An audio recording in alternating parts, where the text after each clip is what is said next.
Let's talk about defense. We spend about $20 billion a year in defense.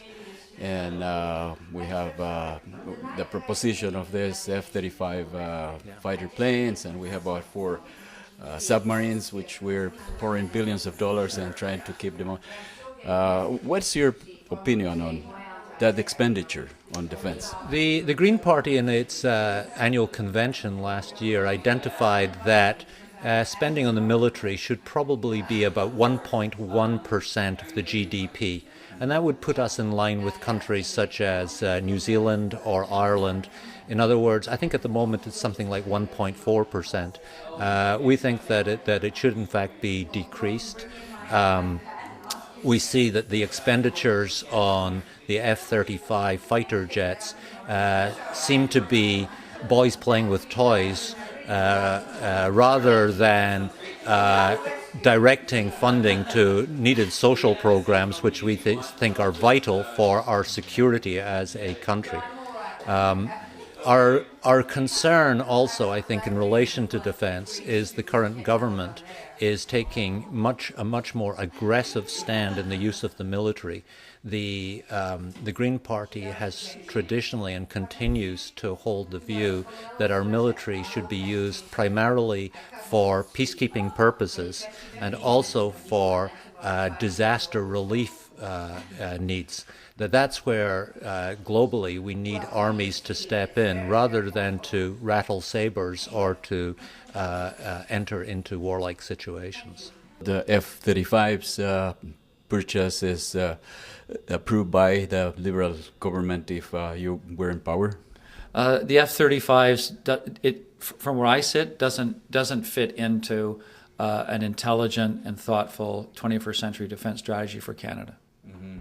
So would you increase the military budget from $20 billion or so to higher, or would you keep the same, or what is your position on our expenditure? A useful guide rather than a number, because I could tell you I'm going to make it $100 billion or $5 billion or $50 billion, that has no meaning.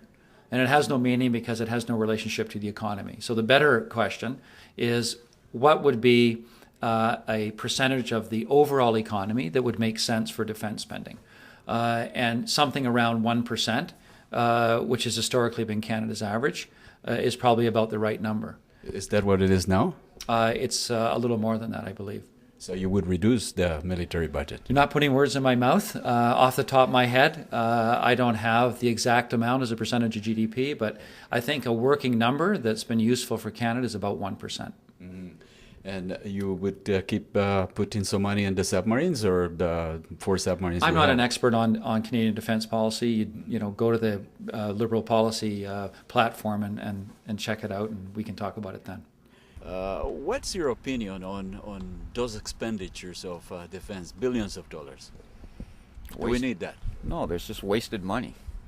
Canada's supposed to be a peacekeeping country, not out there creating wars or helping the American government again to create, help create their wars and go along with it. I don't agree with any of this. We shouldn't even be in any of these countries or supporting any of this stuff.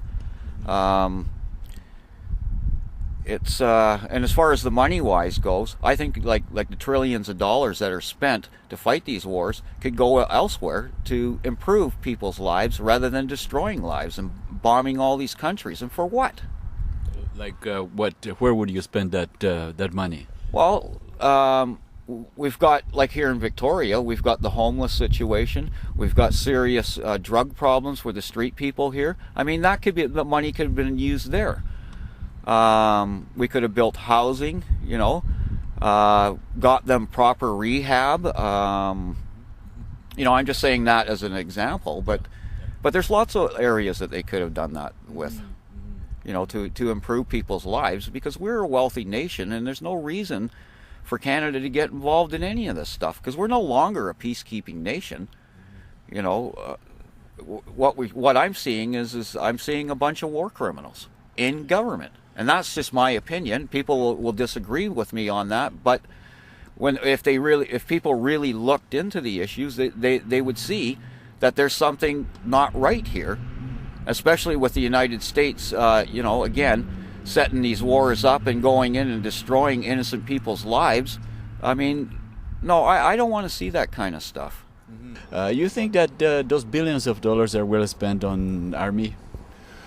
No, I mean, war does not solve problems. But I'm a veteran, right? I'm a disabled veteran, ex-Navy. But when it comes to defending yourself, you have to do that. Everybody understands that. Who wins the war? The man with the best technology. And we have to develop technology, not buying used airplanes or old submarines. That's dumb. There are better ways. A man with a proper rocket can take out a tank worth millions of dollars, one man. And so armed forces have got to think in terms of technology and stop spending a lot of money on antiquated weapons. That's dumb. So you disagree with the purchasing of the submarines because they've been a lemon, but you would agree with the purchasing of the F-35s because they're brand new and well equipped. No. I mean, there used to be aircraft carriers and battleships. They aren't. Why? Because something new came along. And so what can take down an aircraft, no matter how good it is a rocket.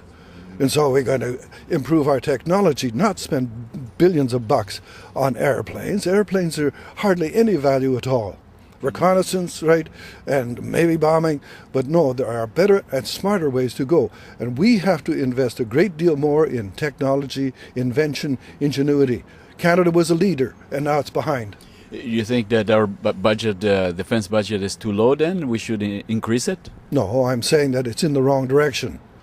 The wrong equipment. Adequate equipment, and it should be going into ingenuity. Engineers. We're losing all our best brains to other countries. Why? Because we don't reward them to stay here and work on defense ingenuity. Because that kind of ingenuity eventually pays off in terms of commercial interests like airplanes. What is the need of the F-35s, the jet fighters?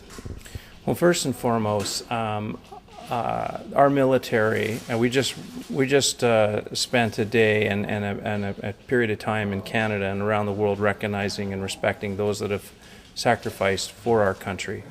I had the pleasure of laying a wreath down at our legislature here in the capital, British Columbia.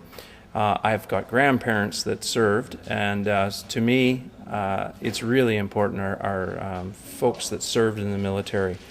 As far as military spending, as a citizen and as a candidate in this, I think it's important that we support our military with the necessary funding so that they are safe when they're overseas and so that they can represent and defend our coasts. I know there's some, the whole idea of F-35s, I have not been, as a candidate, involved in any of the discussion on the F-35s. So I'm not going to comment on the whole negotiation of purchasing F-35s for Canada.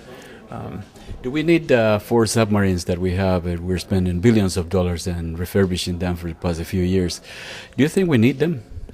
Well, when we have those submarines here on our coast, and I know that, listen, one of the big things is defending our coast, and also from there's a training element, there's a research element, there's a jobs element, and then there's a security element. And security from? Security are just patrolling our coastlines and from who is trying to come into Canada? Well, it's a good question, and it's an underwater question. In underwater. Yeah. We have, as a nation, you have to continue a level of military involvement and engagement, and so I think it's a balance within a financial framework how we fund enough of our military to be efficient and properly trained and properly equipped. But Arctic sovereignty and also our coasts are important. So you think we need the submarines for our Arctic sovereignty? Yes, they're effective in that area. All right.